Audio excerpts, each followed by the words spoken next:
We're in London, England to get super oxygenated with high altitude training.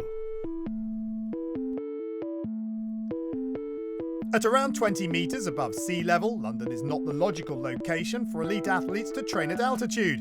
But in the heart of the financial district, a state-of-the-art facility offers just that opportunity.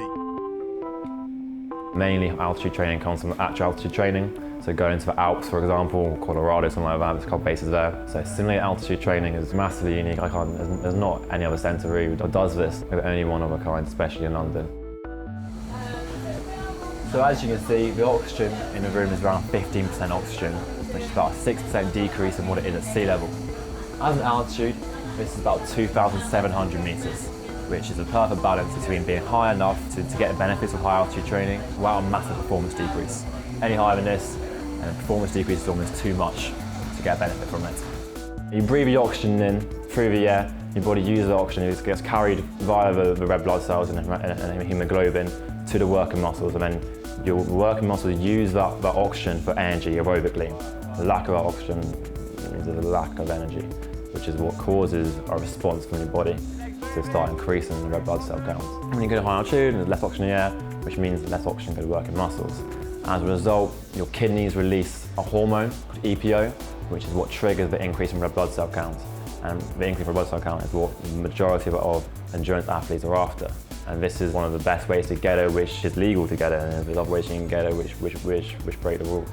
Keep it up, guys, nice and consistent, stay composed. It's one of the main reasons why we do intervals here, so then we can see the fluctuations in their heart rate and really track their progress, see how quickly they can go from being at 9% of a heart rate down to being at 60%. The quicker you can improve that, it essentially carries over to endurance sports massively.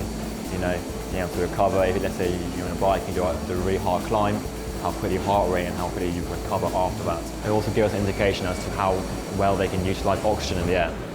Lack of oxygen here means, you know, if it's been a whole life at 20.9% oxygen, suddenly going to 15% oxygen might be a bit of a shock. That's why their heart rate might stay elevated. The quicker they can use that oxygen and recover in between sets, the better. Whilst you're exercising, being able to use more oxygen of the air, so then your blood is literally saturated in oxygen. You can measure your blood saturation with a pulse oximeter. Now, at sea level is usually above 95%. With altitude training, you can bump that figure up to almost 100%. And then when you're exercising, it will stay higher.